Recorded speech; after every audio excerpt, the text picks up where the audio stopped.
예, 우리 시대 중국은 뭐 여러 면에서 문화적으로나 경제적으로나 뭐 지리적으로나 때려야 뗄 수 없는, 버리려야 버릴 수 없는 그런 존재감 아니겠습니까? 매주 금요일 중국 시장 경제를 관통해서 들어갑니다.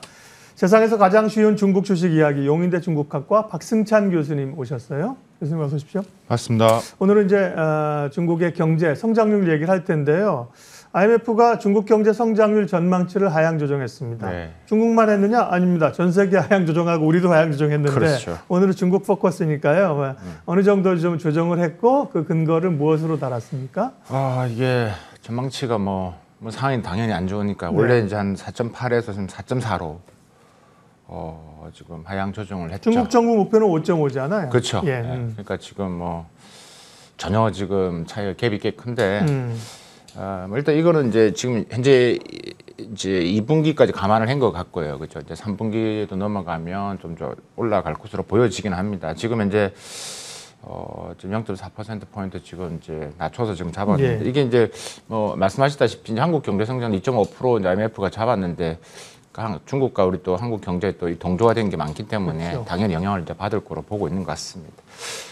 이유는 이제 지금 뭐 우리가 뭐 2분기 대내외적인 경제 여건이 좀 계속 우리 안 좋다는 얘기 많이 했지 않습니까? 그래서 뭐 하락 가능성을 이야기하고 있고 뭐 제로 코로나 정책이 이게 소비 둔화, 공급망 봉쇄로 인해서 이제 수출까지 좀 힘들어질 것으로 보고 있습니다. 작년 같은 경우는 소비가 좀 그랬었지만 수출이 좀 선방을 했기 때문에 경제 성장이 어느 정도 했는데 지금 이런 이제 좀 길어지면 수출까지 안 될 경우 중국 전체 목표치 5.5%까지 안 갈 것으로 이제 보고 있는 것 같고, 근데 또 하나가 변수가 이제 물가 상승인데 물가 상승이 이제 되면 이제 스태그플레이션 정말 시장에서 걱정하는 이렇게 되면 이제 가능성도 배제하지 못한다. 그래서 이제 전책을 잡은 것 같고요.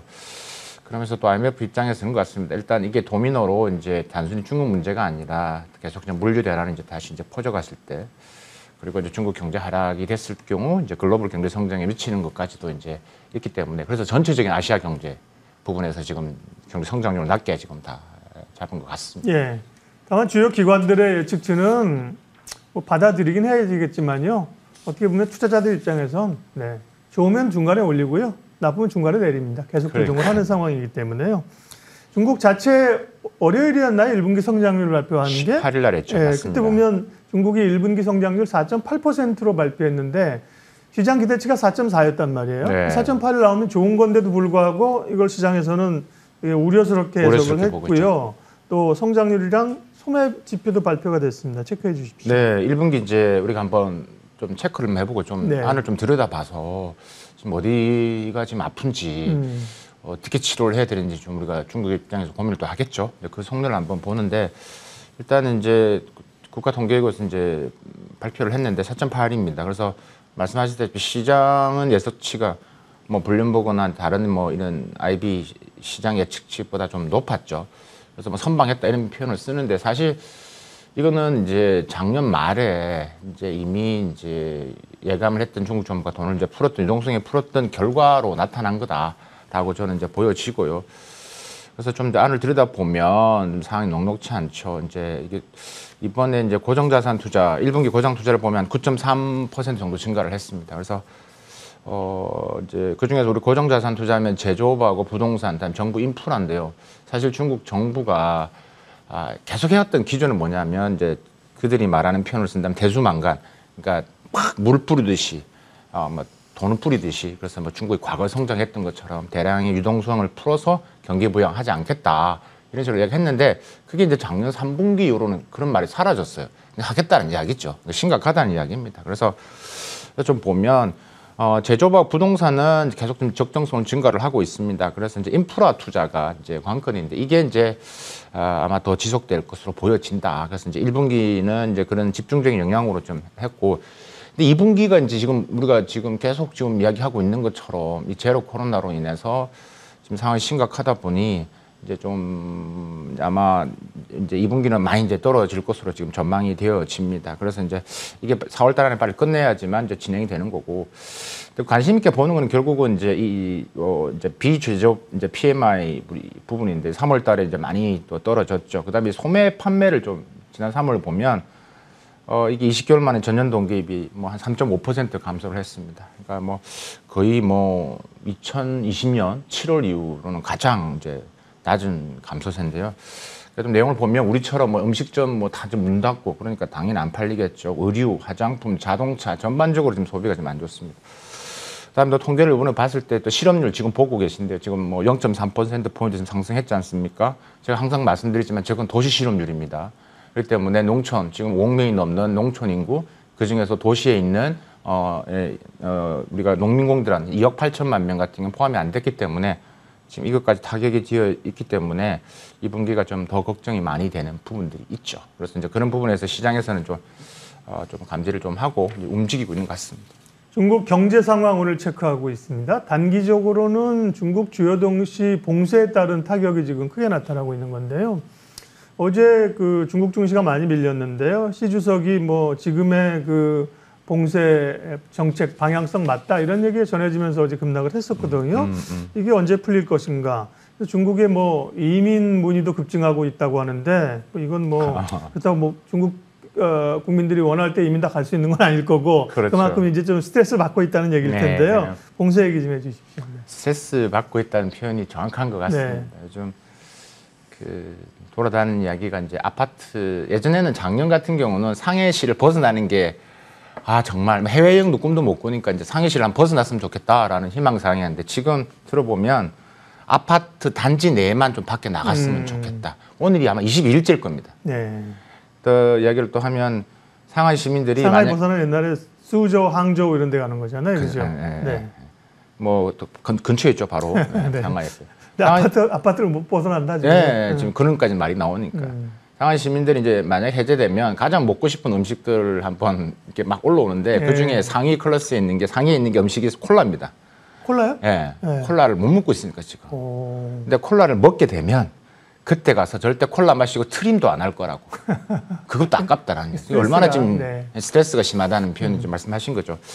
말씀하실 때 이민 문의 급증이 지금 조사로 지금 나온 것 같습니다. 그래서 이제 결국은 중국 부유층들이 도저히 못 살겠다, 엑소더스 하겠다라는 이야기겠죠. 그래서 이제 조사를 한번 해봤는데 이게 이제 우리가 빅데이터를 돌려봤을 때 4월달 들어서 이제 이민이라는 단어로 해가지고 이게 전달 대비 한 8배 이상의 급증을 하고 있다는 이야기죠. 그래서 이제 이야기 나온 것 같고 사실 지금 뭐 보도된 바에 의하면 중국 전체 봉쇄, 부분 봉쇄를 한 45개 도시를 이야기하는데 지금 더 되는 것 같습니다. 한 100개 도시를 되는 것 같고 그만큼 지금 상황이 지금 뭐 안 좋은 것 같고 지금 뭐 폐쇄루프식으로 해가지고 지금 공장 조업 개시는 시작을 했는데 일단 큰 기업 위주로는 돌아가는데 일단 작은 또 우리 부품을 맡고 있는 작은 이제 중소기업 같은 경우는 이 폐쇄루프식이 또 잘 안 되는 경우가 있기 때문에 이럴 경우는 지금 또 이제 뭐 큰 공장만 된다고 되는 게 아니지 않겠습니까? 그래서 이제 이런 생산의 차질은 좀 불가피해 보이긴 한다. 네. 그래서 이제 뭐 지금 상황이 지금 22일째인데 뭐 시민들은 계속 기대는 하고 있는 것 같습니다. 그래서 일부 그래도 상하이 같은 경우 일부 조금 이렇게 봉쇄를 해제한다는 얘기도 있었는데 계속 나오죠. 예. 네. 그러게요. 갇혀 있으면 나오더라도 이게 제한적인 거죠. 지금 나오더라도 그러니까요. 이제 돌아가면서 하는데 그 범위 안에서 있는만 그 마트만 갔다 올 수 있게끔 하겠다. 이런 식이기 때문에 우리도 쉽지 않은 거죠. 자가격리 하시는 분들이 꽤 많기 때문에요. 희망인 거죠, 희망. 예, 끝나면 뭐 먹을 거야, 피자 먹을 거야, 뭐 이런 게 있는데, 중국은 의외인데요. 북경 오리구이, 뭐 만두, 퍼거 이런 거 먹을 줄 알았더니만 콜라를 그렇게 먹고 싶다고. 지금 그러니까 비율을 그러니까 네, 그렇죠. 간절함이죠. 예. 자, 중국은 이제 그거는 우리가 사실 내부적인 그 약간 좀 언론에 나오는 그 센치적인 거 이런 걸 얘기한 거고요. 실제로 중국 리스크가 이제 커지면서 외국 자금의 이탈도 걱정이 된다. 예. 이게 어떻게 보면 이제 뭐 시장에서는 어느 정도의 전망을 했던 부분인데 좀 그게 좀 심각하게 좀 나타나고 있는 것 같습니다. 이게 뭐 일단은 가장 첫 번째 부분에서 이제 우크라이나 사태 이후로서 이제 중국 대만 침공 그래서 글로벌하게 또 중국도 제재가 이런 시나리오까지 막 확산되면서 이제 이탈한 투자 자금도 있을 것이고 그리고 제로 코로나 정책 뭐 그중에 상하이 봉쇄 그다음에 이제 뭐 우리 정부 예측할 수 없는 또 이 기업 규제 이런 것들 복합적으로 운영되면서 이제 글로벌 자금들이 지금 철수를 좀 하고 있다 이렇게 보도가 되고 있는데 조금 내용을 한번 들여다봐야 될 것 같습니다. 일단 제가 한번 체크를 좀 해봤는데 일단 해외 투자자들 지난 이게 2달간 좀 보면요. 그러니까 홍콩 증시를 통해서 이제 교차 매매로 이제 본토에서 지금 그 매도를 한 금액이 한 2달간 한 40, 우리 돈으로 한 40조 원 정도 되는 것 같습니다. 지난달마다 한 10조 원 이상 나온 것 같고요. 그래서 이게 이제 우크라이나 사태와 거의 비슷하게 맞물리면서 계속 나오고 있다라고 보시면 될 것 같고, 국채 같은 경우도 지난 2달간 지금 팔아치운 매각한 게 한 176억 달러 정도 됩니다. 중국 국채. 그래서 지금 채권 매도액이 전반적으로 지금 개방한 데 가장 큰 지금 유출이 되고 있다. 그래서 한 채권 매도액마다 37조 원 정도 규모라고 하니까요. 그래서 이런 부분들이 이제 이유가 말씀드렸던 이제 그런 부분도 있을 것이고, 가장 큰 이슈. 그 다음에 또 하나가 이제 미중 간 금리 격차로 한머니들이 또 가는 게 있고, 지금 이번 주 보니까 10년 만기 국채 금리가 지금 미국이 연 2.9%, 중국이 한 2.8 정도 되거든요. 그래서 어쨌든 그런 이유도 종합적으로 있는데, 일단 결론적으로 말씀드리면, 일단 우리가 작년도 같은 경우 중국 주식과 채권으로 들어간 돈이 엄청 많죠. 그러니까 지금 빠지는 돈에 비하면 아직까지도 대비했을 때 이제 들어간 돈이 지금 훨씬 더 한 20배 정도 많기 때문에 지금 현재까지는 이거 완전히 빠져나온다라고 보기에는 좀 그렇고, 전반적인 기조나 또 여러 투자자 입장에서는 그래도 아직까지는 중국이 4월 달은 잘 극복을 하면 시장 가능성이 있을 것이다라고 지금 판단을 하고 있는 것 같습니다. 그래서 가장 시급한 게 일단 빨리 원상복귀하는 게, 중국 정부도 지금 이탈을 막기 위한 정책적인 고심이 심할 것이다 보고 있고, 그래서 이제 이게 이탈이 이제 구조적으로 계속될 것이냐, 그래서 조금 더 우리가 더 관망을 해야 할 것 같지만, 만약 4월 달에 끝난다면 지금 이런 이탈이 좀 어느 정도 완화되지 않을까라는 게 생각입니다. 네. 중국의 이제 외국 자본 유출 우려 이런 것 가능해서는 그래도 이제 외환 시장이 안 흔들립니다. 우리 원화나 위안화나 지금 굉장히 맞습니다. 약세거든요. 근데 중국 위안화는요, 오히려 우리가 한 7위엔 정도를 달러당 생각하고 있는데 요즘 6.34 그렇죠? 6.4. 예, 그러니까 그런 보통 그 자금 유출되면 외환 시장이 예전에도 중국에 대한 외국 투기 자본의 공격 이런 게 한 2차례 있고 그랬었잖아요. 네. 그런 움직임은 없습니다. 네. 중국 이야기하고 있습니다. 중국 상황도 안 좋고요. 중국에 계신 지인들하고 소통하셔도 힘드실 겁니다. 그래서 이제 제가 이제 북경 상해 사람들이 뭐 먹으러 갑니까? 그랬더니 대꾸도 잘 안 하시고, 상해 나가서 수저우 간다 해도 안 받아주시고, 오늘, 교수님이, 중국 사람을 조금 쉬었다. 중국 사람들, 교수님은 중국 가면 뭘 제일 드십니까? 우리 한국 분들 중국 가서 꼭 먹어야 될 음식. 3개만 얘기해 주십시오. 중국 먹어야 될 음식요? 네. 지역마다 다르긴 한데, 상하이 가시면, 그러니까 시기적으로 했을 때 상하이 털개가 유명하죠. 털개. 거기서만 나는 게 있거든요. 이렇게 실로 싼 게 있습니다. 거기서 먹을 수 있는 게 있기 때문에 상하이 털개 드셔보셔야 되고, 또 샤브샤브는 꼭 드셔보셔야 되겠죠. 네. 샤브샤브. 로컬 음식 워낙 또 많기 때문에. 네. 상해 가니까 그 해산물 요리 말씀드린 게 요리가 있었던 것 같은데, 저도 먹지는 않았는데, 있었던 것 같은데. 이렇게 민물에서 나는 게 있거든요. 네. 자, 본업으로 다시 돌아오겠습니다. 경제 얘기하고요. 약간 또 증시나 자본시장 쪽으로 가보면, 중국이 자본시장 쪽도 지난번에 그 제3거래소도 만들고 그랬는데, 커창반이 이제 그 기술 기업들 주로 상장하고 하는데, 이쪽도 분위기나 주가가 최근에 안 좋은 모양이죠. 그렇죠. 지금 좋은 곳이 어디 있겠습니까? 다 떨어지는데 지금 심하게 좀 떨어지고 있는 것들이죠. 이게 야심차게 3년 전에 시진핑 주석이 미국에 대응해서 기술 혁신 기업을 키워라 이래서 만들어진 게 지난번에 커창판, 과창판 그런데 커창판으로 우리가 통일하자 그랬었죠. 통일하다고 말씀드렸죠. 이게 커창 50 지수가 작년 같은 경우는 한 1,600포인트 이상 넘어가서 찍었는데 지금 1,000포인트 이하로 내려온 상태고 되니까 좀 걱정이 많죠. 왜냐하면 우리가 지난번에 됐지만 국내에도 우리 4개 자산운용사들이 동시에 상장했지 않습니까? 그래서 커창판 상장 지수펀드 ETF 기억나시는지 그때 우리가 정확하게 또 분석도 해드렸는데 좀 대부분 다 손실이죠. 그러니까 지금 투자자 입장에서는 속이 좀 근데 그때 좋다고 하지 않았냐고 투자했는데. 그러게요. 이제 그런 부분들이라서 지금 그래서 이제 글로벌 증시 대비 이제 커창반이 한 2-3배 정도 지금 하락을 좀 하니까 지금 있는 부분인 것 같습니다. 결국 지금 여러 가지로 지금 있는 불확실성이 지금 이제 있는 것 같고 또 이제 이 커창반 자체가 물론 SMIC라는 큰 기업도 있지만 말 그대로 혁신 신생 기업들이 많이 있기 때문에 이걸 리스크에 해치한 능력이 좀 떨어질 수 있다. 그다음에 주당 수익이라든지 이익 창출 영역이 이런 측면에서 대응해낼 것이냐 이런 불안 심리 때문에 결국 불안 심리 때문에 좀 이래 된 것 같다라고 보여지고요. 그러면 지금 뭐 시장이나 뭐 중국 내에서 지금 어떻게 지금 커트왕본을 보고 있느냐? 크게 두 가지인 것 같습니다. 지금 투자 적기다.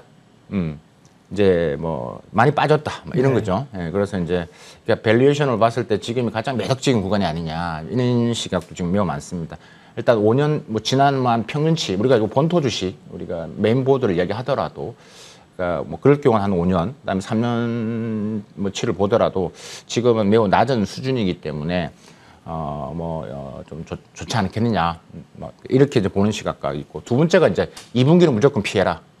무조건 일단 쉬었다 가야 된다. 그래서 그러니까 지금 아직까지 시간차가 있기 때문에 지금 나온 게 이제 기업 실적으로 더 나오게 되는 게 2분기이기 때문에 안 좋을 거다. 그래서 이제 그러니까 정부 정책이 이제 현장에서 반응하는데도 시간이 걸릴 거기 때문에 2분기는 피하라는 게 또 많은 것 같고요.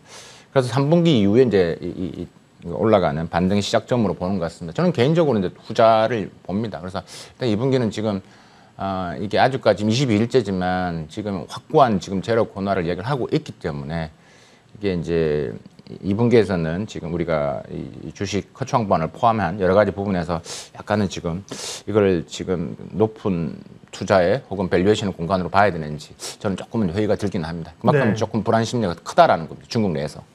미국 전체, 중국의 전체 그 주식시장의 분위기도 그렇지만 사실 기술 기업들이 노이즈가 계속 생깁니다. 이제 미국에서 미국에 상장한 중국 기업들에게 회계 기준 지켜라 그랬더니 뭐 안 한다 그랬다가 이제 뭐 지키겠다고 또 얘기를 한 거고요. 그런 가운데 디디 추싱, 중국판 우버입니다. 디디 추싱이 미국 상장되어 있는데 이거를 상장 폐지 결정을 다음 달 주총에서 하겠다 이런 얘기가 굉장히 큰 뉴스인데 이건 뭐 자의일까요? 혹은 뭐 좀 압박일까요? 어떻게 해석해야 됩니까? 이게 이제 다음 달 23일 임시 주총에서 이제 하겠다. 그래서 임시 주총이에요? 다음 달 23일 임시 주총에서 나스닥 상장 폐지 결정을 하겠다. 그래서 표결을 붙이겠다. 이렇게 이제 나온 거거든요. 매우 큰 거죠 이슈가. 그래서 이제 우리가 지금 커트왕본 이야기하면서 기술 기업 이야기하면서 디디 추싱 지금 미국 내에 상장돼 있는 중국 기업들 우리가 봐야 되는데 정말 이게 디디 추싱이 작년 6월이죠 이 미국 IPO하면서 44억 달러 정도 했던 것 같습니다. 근데 그때 중국 정부에서 약간 좀 말리는 분위기인데 그렇죠. 가서 하고 이랬던 일단은, 거잖아요. 그래서 뭐 미움틀이 박혔다 그러니까, 이런 얘기 많아요. 어쨌든 그거 하고 나서 이제 한 얼마 되지 않았습니다. 한 일주일 정도인가, 한 3일 정도에 디디 추싱 조사 착수하겠다 바로 나왔죠. 그러니까 디디 추싱 여러분도 아시겠지만 이 대리기사 하시는 분들이 한 약 1,500만 명 이상이 종사를 하고요. 이 서비스 이용자가 5억 명이 이용하니까 이제 그 자체 이 플랫폼으로서 이제 크게 높게 봤죠 미국에서는. 중국 정부가 이 디디 추싱을 제재하는 것은 크게 두 가지죠. 결국은 이제 이 데이터 부분들, 미중 간의 이 데이터 패권의 부분에 있어서 이제 안보 문제로 한 거고, 두 번째가 이제 공동 부유하면서 갑질 행포입니다. 그러니까 이제 너무 이제 많은 걸 가져가니까 이제 그런 걸로 이제 시작했는데 이게 계속 안 좋다 보니까 작년 12월부터 상장 폐지된 이야기가 나왔었습니다. 사실. 그다음에 1월 초에도 이제 그런 얘기를 했었고, 그래서 이제 뭐 이야기를 계속 나왔는데 이게 이제 그러다 보니까 지금 뭐 글로벌 투자사들이 갖고 있는 이제 미국 내 이제 디디 추싱 주식도 이제 매도하는 소식이 들리고 자꾸 이런 게 들리다 보니까 자꾸 떨어지고 있죠. 제가 이제 이렇게 이야기를 한 이유는 뭐냐? 크게 두 가지인 것 같습니다. 디디 추싱, 그러니까 디디 추싱 글로벌인데요. 이걸 지금 자회사 이걸 담당하고 있는데 일단은 중국 빅테크 기업들에 대한 이 규제가 아직 끝난 게 아니다. 계속 갈 것 같다. 그러니까 이 첫 번째 이유인 것 같고요. 그래서 두 번째는 계속 뭐 매출 하락, 시장 점유율 계속 떨어지고 있습니다. 지금 뭐 임직원도 20% 이상 감축했던 걸로 좀 나와 있고요. 작년 같은 게 10조 원 이상 손실을 봤습니다. 지금 디디 추싱. 그래서 지금 미 주가 한번 찾아보니까 18달러에서 2달러 정도 지금 훨씬 내려간 부분들이기 때문에. 디디 글로벌로 상장되어 있군요. ADR로. 디디 추싱에 디디 글로벌이 상장돼 있습니다. 그래서 2달러 정도로 좀 떨어진 상태죠. 그래서 이제 그런 부분에서 아마 이제 표결을 붙인다라는 부분들이고 좀 더 떨어질 수 있는 부분이 크기 때문에 공간이. 근데 아까 말씀드렸던 첫 번째 디디 글로벌 자체가 생각했던 게 이제 이게 중국의 빅테크 기업 제재가 지속될 것 같다. 그건 제가 여러 앞부분의 방송에서 말씀드렸다시피 우리가 중국 빅테크의 기업들에 대한 이 플랫폼 이제 큰 기업들에 대한 규제는 계속 간다. 근데 이게 단순히 우리가 이해해야 될 게 그냥 중국이 전체적인 혁신 플랫폼 기업들 제재하냐 그렇게 보는 건 아니고 결국 그러니까 지금 논리는 이렇게 구성이 됩니다. 그러니까 반독점에 해당되는 그러니까 시장 점유율을 갖고 있는 이는 큰 기업 위주로만 되는 것들이죠. 그래서 우리가 알리바바, 텐센트, 그다음에 지금 이야기하는 디디 주식 같은 경우 다 이제 해당되는 거기 때문에 이게 아마 지속될 가능성이 높다. 이거는 10월 당대까지도 계속 가능성이 있기 때문에 네. 지금 디디 주식 입장에서는 이제 그 가능성을 높게 보기 때문에 이제 뭐 폐지 여부에 대해서 표기를 붙일 것 같고 가능성이 높아 보이긴 합니다. 지금 분위기 아까 말씀드렸다시피 지금 상황이 안 좋기 때문에. 상장할 때 16달러, 17달러였다고요? 한 18달러까지 갔습니다. 와, 1.7이에요 지금. 그러니까 2달러 내려갔잖아 지금. 그러니까요. 이야. 근데 이게 주로 지주를 보니까 우버가 지분이 많네요. 그러니까 손정 회장이 사실 우버, 그다음에 우버에서 손정 회장이 디디 주식에 옛날에 투자한다는 얘기도 들었거든요. 네, 네. 그러니까 우버가 지분이 있네요. 그러니까 이게 뭐 압박이에요. 스스로 우버를 인수를 다 우버가 중국 사업을 했었죠. 네. 그래서 그걸 다 합병을 된 거죠. 다 해가지고 그러니까요. 들어온 거기 때문에 네. 지금의 지금 하나의 뭐 그때는 나눠져 있었죠. 알리바바계에 이렇게 있었고 텐센트 계열에서 합쳐지고 우버까지 들어오면서 엄청 네. 하나로 이제 큰 게 되면서 아까 말씀드린 이 반독점 이슈에 이제 네. 들어온 거죠. 그러게요. 뭐 특별히 중국의 기업들이 미국 글로벌 시장 진출했는데 어려움이 계속 있습니다. 이번에는 이제 보아우 포럼 얘기하겠습니다. 앞서 이제 시진핑 주석이 지금의 방역 체계에 대해서 새로운 변화를 뭐 가져오지 않고 잘하고 있다 이런 언급했던 게 어제 제가 보아우 포럼 맞습니다. 뉴스로 언급해서 개막식. 밀렸는데요. 네. 네. 보아우 포럼이 이제 시작된 건가요? 오늘이 폐막입니다. 20일부터. 예전 같으면 이 뉴스 우리가 중요하게 다루면서 누가 참석하고 뭘 아젠다를 할 근데 왜안 텐데 하죠, 그죠? 지금 사실 다른 현안들이 많아가지고 이 얘기를 깊게 못했네요. 네. 그렇죠. 이 중요한데 이게 예. 정말 아시아의 다보스 포럼이라고 네. 하는 거잖아요. 뭐 다 아시죠. 예전에 정말 이걸 이 주제만 가지고 꽤 오래 했던 것 같습니다. 네. 오늘은 뭐 간단하게 지금 하는데 20일부터 했었고 이제 오늘이 폐막일입니다. 22일이니까요. 그러니까 21일 날 개막식 연설을 하는데 시 주석이 이제 이야기를 했죠. 사실 여기에는 뭐 국가 정상들도 있고 이번에 같은 경우는 42개국에서 뭐 지역 많은 몇천 명이 되는 인사들이 온 오프라인을 통해서 들어와 있었습니다. 했던 것 같고요. 그래서 이제 이번 주제가 이번엔 한 23년 정도 되죠. 올해가 21주년이군요. 그래서 이제 올해 주제가 이제 코로나와 세계 이런 주제로 했고요. 그러니까 6개 한 소주제가 있었는데 뭐 여러 가지 뭐 감염병, 뭐 방역, 세계 경제, 디지털 경제, 국제 협력 뭐 등등 있었습니다. 근데 우리가 좀 관심 있게 봐야 될 게 바로 시주석이 이야기했던 이 연설에서 이제 우리가 조금 더 오늘 경제 이야기도 있기 때문에 이걸 좀 들어가서 좀 분석을 해봐야 될 것 같습니다. 그러니까 제가 지금 보고 계신 한 5가지 정도로 정리해봤는데 지금 제로 코로나 당신들 말 많잖아. 지금 중국 경제 지금 안 될 것 같지? 아니다. 믿어. 이런 식의 지금 멘트를 한 거고요. 그래서 세계 경제 동맹 할 거다. 다시 한번 그러니까 지금 이야기를 한 것 같고 두 번째가 이제 미국을 바로 겨냥을 한 거죠. 진영 대결하지 말 반대한다. 합리적 안보를 우려한다. 지금 이제 우리가 지금 이야기하고 있는 뭐 독자 제재, 그러니까 미국이 독자 제재하고 또 미국에 해당되는 법을 그러니까 국내법 자국들의 국내법 적용 범위를 이제 타국으로 지금 하는, 그러니까 중국 기업 제재하는 이야기를 하겠죠. 이걸 직접적으로 이야기를 했고요. 지금 세 번째 이야기인 것 같습니다. 네 번째가 이제 타국 내적 타이완 문제도 좀 언급이 되어 있죠. 저는 이 중에서도 관심이 가는 게 이제 다섯 번째요. 이 디지털 경제입니다.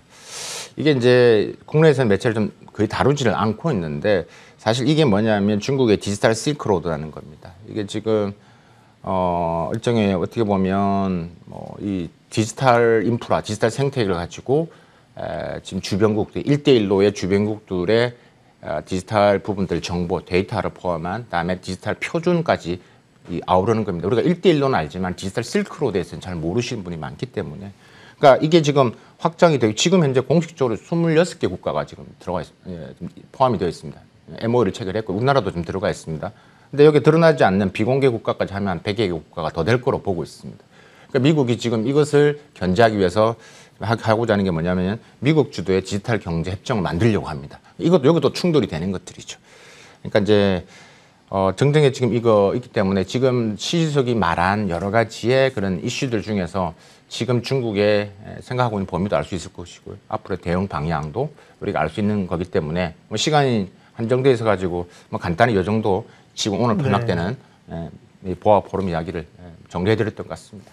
보아우 포럼의 주제가 감염병과 세계여서 주제가 안 좋았네요. 감염병 얘기하는데 중국이 뭐 우리 잘하고 있어 얘기하겠지, 그죠? 그다음에 봉쇄 조치 잘하고 있다 얘기하겠지. 뭐 꼬리 내리고 해제하지 않을 것 같아서 그게 코로나19와 세계 그다음에 소재맥이 글로벌 발전 촉진과 공동의 미래 건설 이런 식이었습니다. 그게 이제 우려가 됐군요. 예.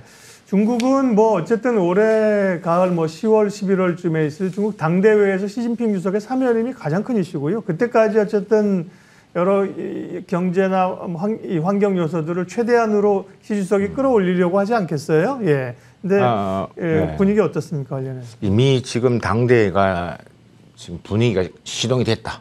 벌써요? 발동이 됐다. 네. 왜냐하면 인민일보에 이제 이미 그런 관련 기사가 떴습니다. 그 다음에 준비 사이트까지 이미 만들었습니다. 네. 그래서 이제 시진핑 3년임이 뭐 어떻게 됐느냐 아직 결정은 안 했지만 다 아시겠지만 이미 작년 11월에 이제 19기 6중전회죠. 역사 결의라는 이야기 들어보셨을 겁니다. 세 번째로 이제 마오쩌둥 덩시아오핑에 의해서 이제 역사 결의를 했는데 이미 그때 뭐 저희들 같은 전문가 입장에서 이미 다 결정이 난 거라고 보는 것 같아요. 왜냐하면 그게 이제 시진핑 주식의 명분과 당위성을 더 확보했다는 게 바로 이제 우리가 그 역사 결의이기 때문에 그 다음에 내부 정쟁의 불협화음 이슈를 사전에 이제 방지했고 내부 개선을 다졌다는 의미에서 됐다라고 보여지고요. 문제는 지금 이제 제로 코로나 인해서 여러 가지 이제 뭐 인심 위반, 반감 이런 움직임 있자고 말씀드렸지 않습니까? 이런 부분들이 있기 때문에 대외적인 이슈보다는 대내적인 이슈에 지금 더 포커싱을 해서 지금 오미크론, 인플레이션, 실물 경제 부양을 좀 하기 위해서 이제 아마 최대한 10월 당대회까지 해야 될 것 같습니다. 업적을 만들어야 되니까. 그래서 이제 그런 부분들이 가장 당면된 과제인 것 같습니다. 네. 어쨌든 중국은 또 내수 부양을 위해서 여러 정책들을 쓸 텐데요. 앞으로 중국 경제 남은 또 2분기 하반기를 보면서 중국 경제 포인트들 좀 잡아주시죠. 마지막으로. 예. 2분기 성장률 하락 뭐 당연한 것 같고요. 네. 그래서 근데 결국은 V자 곡선 같습니다. 결국은 V자 곡선 3분기부터 성장하는 V자 곡선 분명히 이제 네. 할 것 같고 그래서 이게 이제 5%, 5.5를 갈 것이냐 뭐 계속 우리가 논의를 하겠지만 이제 어쨌든 빨리 4월달 마무리된다면 3, 4월에 이제 올려진다면 가능성 뭐 있다라고 판단이 되어지고요. 문제의 핵심은 실업률 하락 그다음에 소비 양극화가 이제 민심 이탈로 갔을 경우가 지금 가장 큰 것 같습니다. 이 중국이 이 상위 10% 부자들이요. 중국 전체 이 자산, 가계자산 총액의 한 47% 이상을 차지하고 있습니다. 이게 매우 심각한 거예요. 그러니까 결국은 성장률 하락하면 소비 양극화 이게 되면 이게 심각한 문제이기 때문에 그러니까 그런 부분도 우리가 이제 또 중국 정부가 어떻게 핸들링 하느냐를 좀 봐야 될 것 같고 마지막으로 이제 전반적으로 이제 지금 적극적인 재정 정책 그다음에 안정적인 이제 통화 정책 이런 기조 계속 갈 것 같고요. 어쨌든 모든 부분에 있어서 이제 오미크론 빨리 이제 푸는 방법에 균형을 할 것 같고, 그다음에 이제 기업들 핀셋 재정 지원해야 되겠죠. 그래서 이제 그런 부분에서 이제 주도적으로 핵심 이야기했던 돈을 핵심 인프라 사업에 투자하는 식으로 아마 경기 부양을 할 것으로 판단이 되어집니다. 예, 차이나 TV 오늘은 용인대 중국학과 박승창 교수님과 함께 최근의 중국 경제 흐름들 짚어봤습니다. 고맙습니다. 감사합니다.